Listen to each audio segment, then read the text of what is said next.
Hey ladies and gentlemen, it's your boy Toppyou. Welcome back to the channel, guys. Today we're actually going to react to scammer panics after $27 million scam ring get exposed, guys. So pretty awesome video. Let's get right into it, guys. If you like this type of videos, hit a like on this video as well, guys.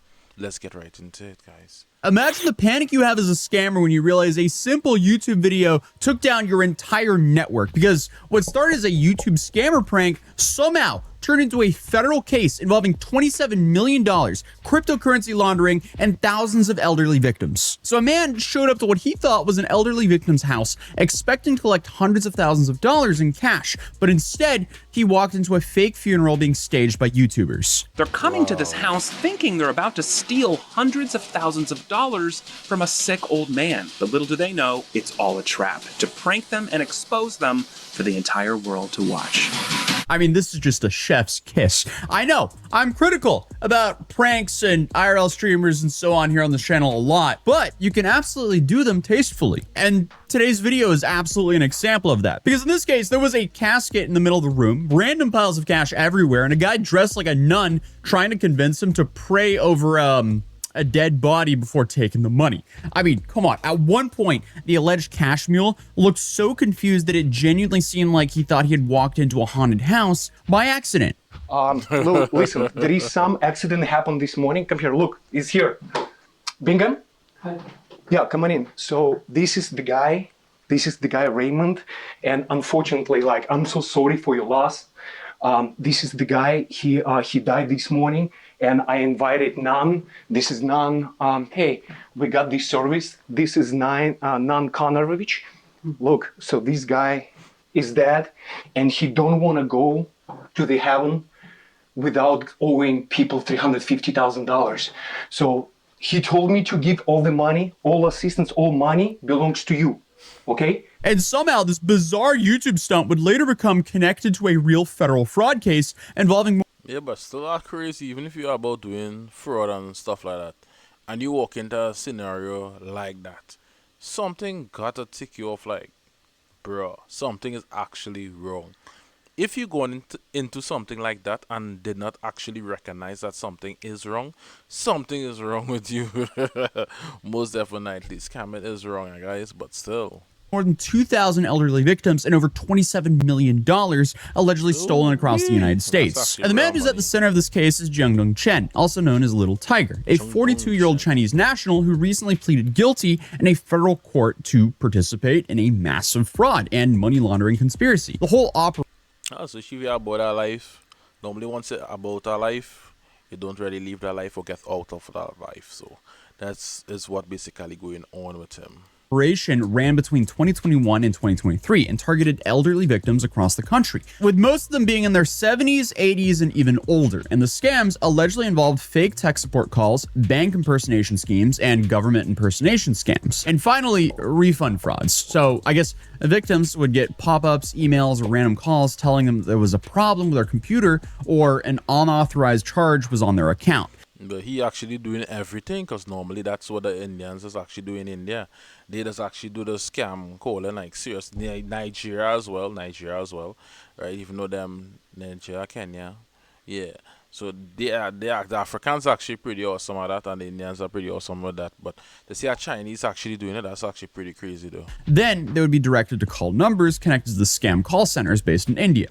Once the victim was then on the phone, the scammers would slowly build trust, and prosecutors say the victims were often convinced to download remote desktop software, giving the scammers direct access to their computers. These people are just burdens on society, but I guess then came the whole fake refund. So the scammer would pretend to send the victim money back to, I guess, some made-up charge, but during the whole transfer, they suddenly act panicked and claim they accidentally refunded way too much money. So instead of sending like $300, they would pretend to send something ridiculous like $300,000. And the victim would see a fake number on their screen, and the scammer would then immediately start freaking out, acting like they were about to lose their job or get arrested unless the money was returned. Except The only problem is the victim actually never received any money in the first place. And according to investigators, once the scammers convinced victims that they owed money back, they would direct them to send cash through wire transfers, express mail packages, or in some cases, hand it directly to people picking it up in person. And this is where this YouTube video comes in, because years before Chen pleaded guilty, a channel called Trilogy Media uploaded a video titled Confronting Scammers with a Fake Funeral. And honestly, I mean, the opening sounds kind of like the beginning of a low-budget horror movie mixed with some weird prank channel, because they open by saying, You're about to see some scammers get a dose of their own medicine. We're about to confront some scammers and prank them at our sting house with a fake funeral gone wrong. So the whole group rented a house, staged an entire fake funeral, filled the place up with props, and waited for the suspected cash mule to arrive, believing they were going to be picking up money from elderly scam victims. But what nobody realized was one of the men walking into that house would later end up pleading guilty to a federal fraud conspiracy case. So the YouTubers created a fake elderly victim named Mortimer, and essentially they were waiting around for someone to show up and pick up this cash. There was obviously a coffin in the room, fake memorial decorations, but underneath all this chaos, the actual scam that they were documenting was very real. The fake victim in this video keeps acting very confused while the scammer spirals into this like fake desperation, begging for the money back before, I guess, his supervisors find out. And then the scam shifts into its final stage, where the scammers start arranging ways to collect the money. I leave tomorrow at 11:50 something. So you have to tell your banker that she is one of your business associates and this is some business transaction which you're doing into her account for your personal business purpose. Let me type down and write down all the details to you, and then you can go to your bank. As you said, it's 10 to 20 minutes. And please make sure that this transaction which you're doing, it is it is my life and death thing. All right? Okay, it's Pan Gillian. First name Gillian Pan. Yes. Bank name Hank Sing Bank Limited. Okay, now take your driving license with you.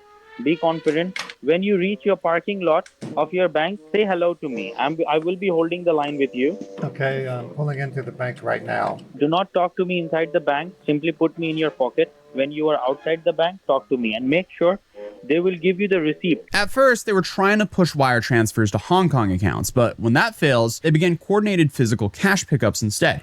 So investigators say that members of the conspiracy physically traveled to retrieve the packages of cash from victims across the United States. Some victims mailed huge amounts of cash through express shipping services after being manipulated into believing they owed money back.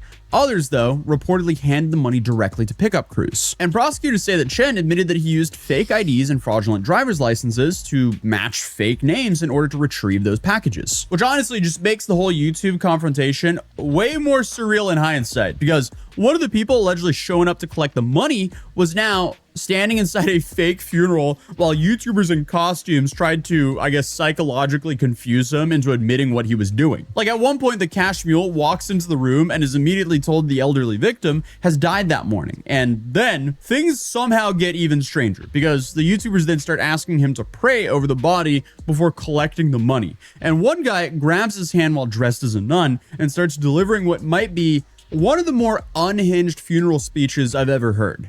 We start like doing a prayer, and I'm holding the scammer's hand in my nun outfit, and Art's holding his other hand, and Art's saying the most ridiculous prayer I've ever heard in my life. And I think the guy started crying. The scammer started crying next to me. Oh, Lord, oh, Jesus.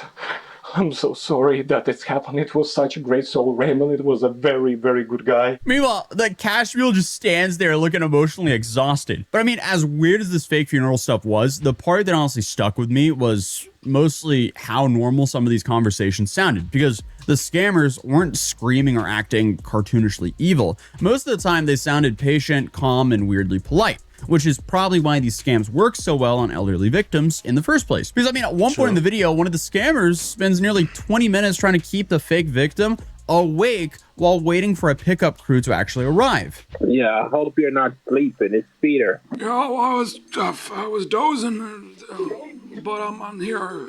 Okay, so this is how early you'll go to bed? No, I take naps. I'm old.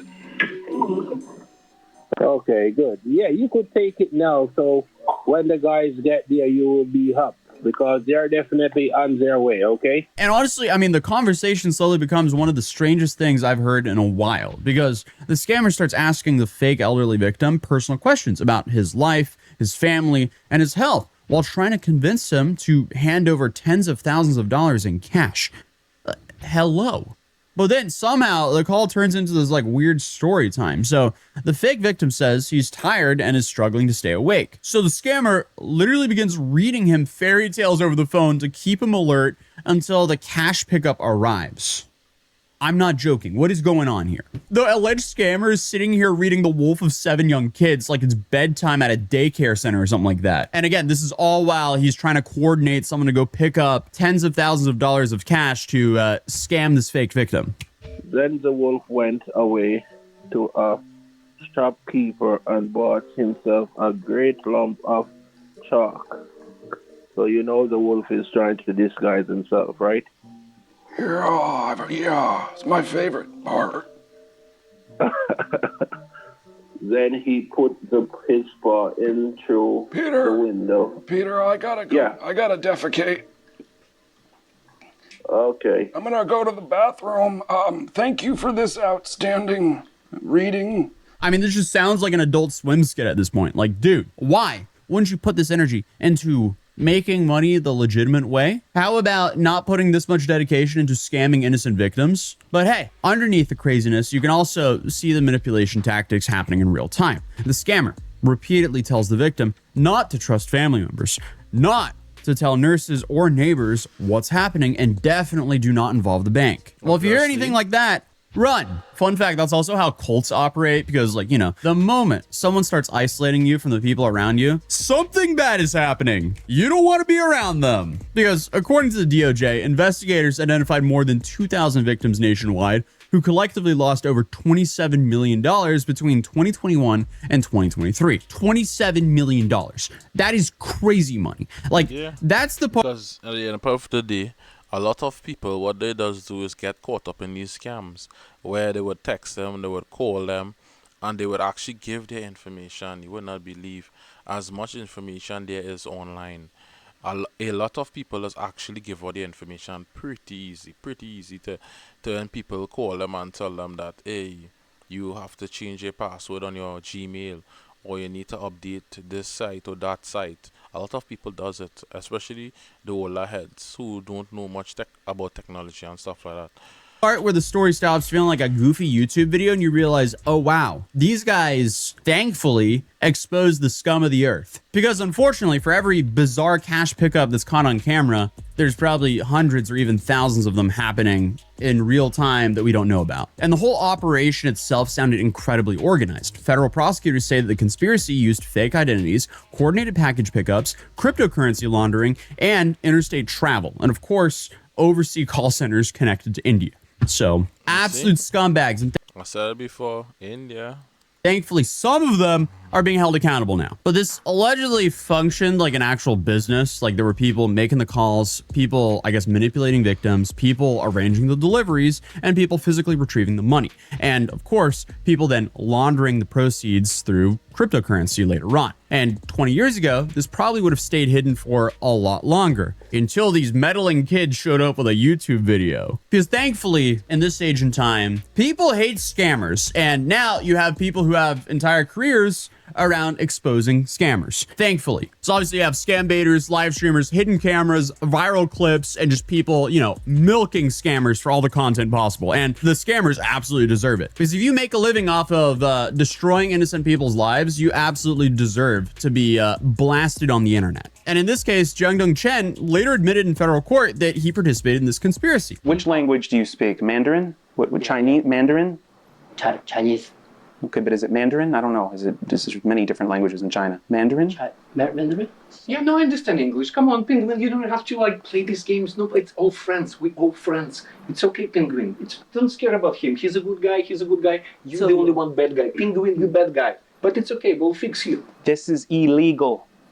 Illegal. You know that? Ding 胖子, you know? Ding 胖子.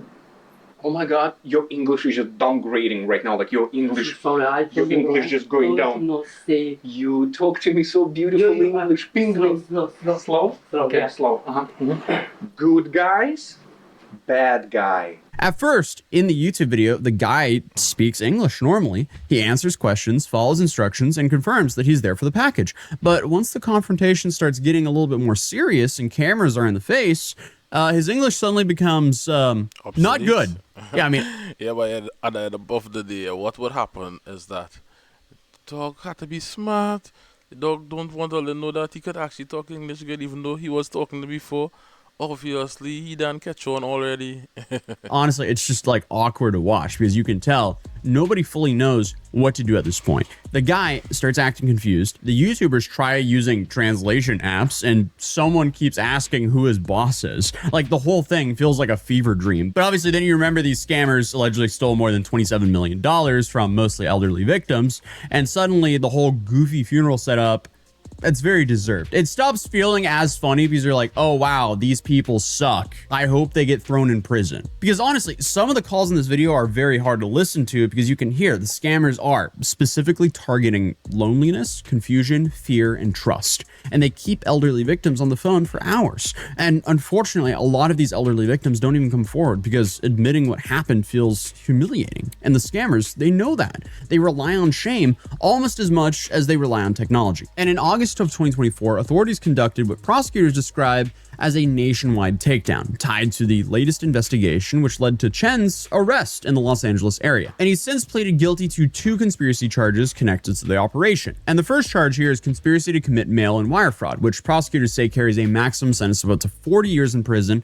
and a fine of up to $1 million. Then the second one is conspiracy to launder monetary instruments, which carries a potential sentence of up to 20 years in prison, along with additional financial penalties. Currently, he's scheduled to be sentenced on June 26, 2026. So this case will have an ending soon, but it's insane that it started with a YouTube video, and now federal prosecutors are literally referencing that same video while announcing that one of the men involved pleaded guilty to a $27 million fraud conspiracy targeting elderly victims. In fact, the press release from the United States Attorney Office literally references and links this YouTube video, which means this guy is now permanently immortalized online in 2 completely different ways at the same time. Because obviously you have to federal investigators, he became part of a massive fraud and money laundering scheme, and to the internet, he became that guy who walked into a fake funeral scammer sting. Regardless though, I'll be linking that video in the description down below. And other than that, if you're new here, feel free to subscribe. Drop a like if you enjoyed this video, and I'll see you guys in... Alright, that was our Tuesday guy. You guys could actually go and check out his video as well. Pretty awesome content as well. Right? Like my video as well if you guys actually like content like these. That's actually pretty crazy to know that someone actually stole $27 million. That's crazy money. You know? I mean, if you actually get $10 million US, that is a lot of money where you could actually retire. But these guys actually keep on going because that's how it be when you actually did not get catch. So when you don't get catch, yeah, you keep on doing your stuff. You keep doing your thing. So if you like this video, guys, subscribe to this channel as well. We're trying to reach 20,000 subscribers. I'm preaching it into existence, 20 million. Right, guys? Was your boy Toppyou. Check out these videos that's on your screen right now. And I'm out.